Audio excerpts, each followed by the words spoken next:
Roma go top of the Serie A for now. But I feel like every Roma fan is on cloud nine. Imagine telling a Roma fan when Ranieri stepped down and he handpicked Gasperini 6 games into the Serie A, you will be on 5 out of 6 wins. You will be on 15 out of 18 points.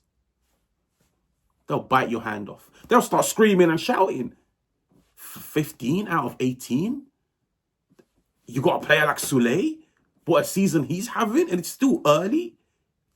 Like, how much has Gasperini really implemented this philosophy on this team? Do you really think he has?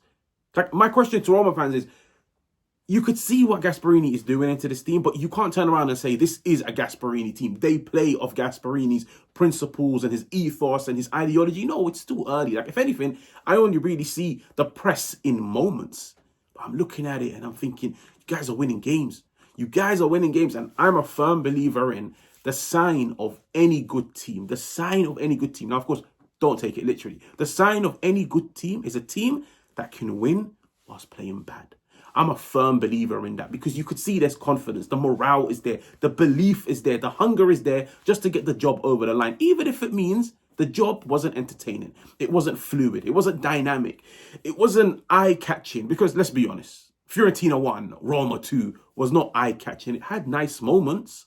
But you could seriously turn around and say, on another day, Roma dropped points in this game. On another day, Roma might even lose. But I'm just looking at it and I'm thinking, you don't win 5 out of 6 games in the Serie A without being good. And I mentioned it in my last video when discussing Roma. Roma are actually very difficult to break down. Like, when they sit back, they're very difficult to break down. They don't really give off many opportunities. Like, yeah, in some moments, some players have had opportunities. Like, every team can seize opportunities. But I'm looking at it today and I'm thinking, Matias Soule, what a goal. Like, what a goal. Like, Pioli, that name is on the chopping board. The fact that you've got a talent of Matias Soule and he's only scored his first goal in game week 6. And it's not because your system generated him that opportunity. No, it's just him having the quality and showcasing it. Taking on the ball, taking on Ndika, cutting inside, putting it into the top corner. That is a Matias Soule goal. That's not a Pioli system goal. Hell no. But I'm looking at him and I'm just thinking, like, that goal comes from individual brilliance. Fiorentina had some opportunities, like a few volleys that hit the bar. Matias Soule, he hit the post. But I'm not looking at it and thinking they actually conceded, like, clear-cut goal-scoring opportunities to Fiorentina. Like, they have the most clean sheets. Either the most or the second most in the Serie A. They're difficult to break down. But in the final third, they got Soule. Like, I keep banging on about Soule. Soule is having a monster season. And I promise you guys, there's still 3, 4, 5, 6 more levels for this kid to develop and grow into. Once Gasperini fully implements his philosophy on this Roma team, I think he will become a monster. Manu Kone will become a beast. I still have heavy stocks in somebody like Evan Ferguson. He's not really a starter, but I feel like once he walks in, like, in my opinion, I still feel like Evan Ferguson will reclaim that spot of Dovbyk. Dovbyk, as of late, he got himself a goal. He's being rewarded with minutes.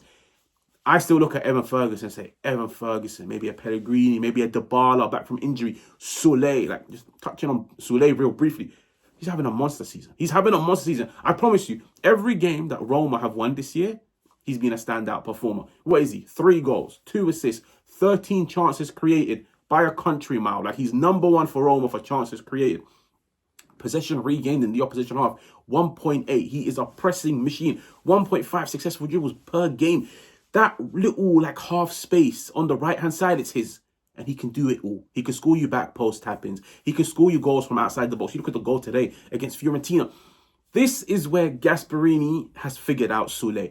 Last season, Roma actually under Ranieri played a very similar system. But Soule was the wing-back. Like, I'll never forget the game against Inter at the San Siro. Soule was the wing-back and he caused them havoc. But as a wing-back, you don't play as close to goal.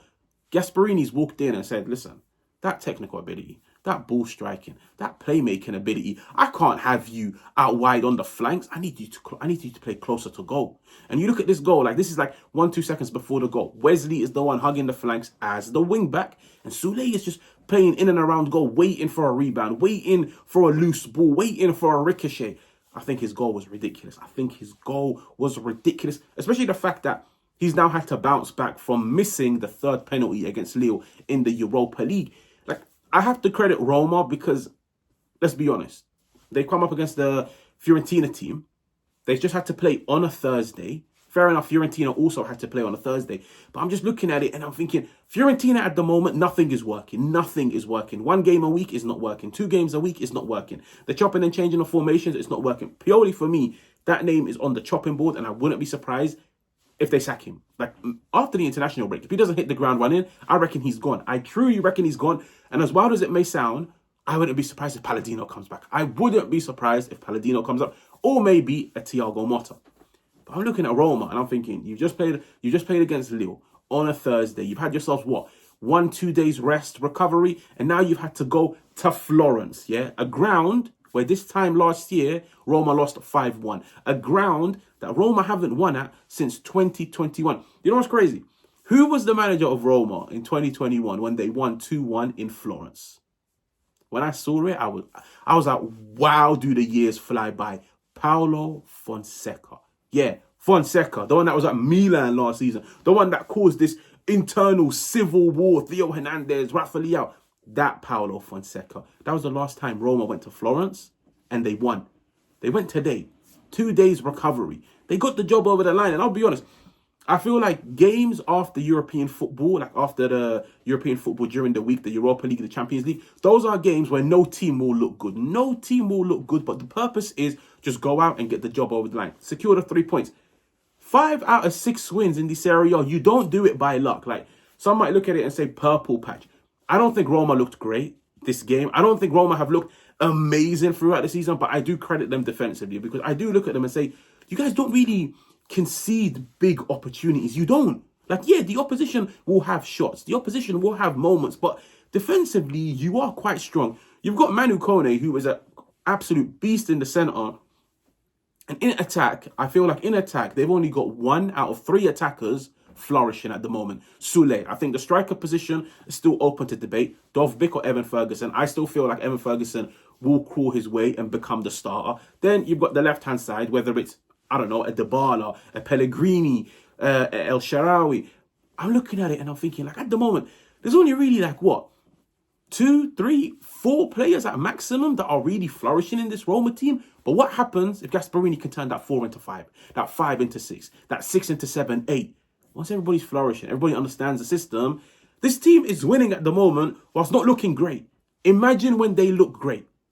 Like, I'll be real, I hate the international break, but I'm really looking forward to Roma Inter because now you're coming up against a team that's full of confidence, a team that knows how to score goals, a team that presses high, a team that's going to trouble you offensively in a way that no team so far in the Serie A has.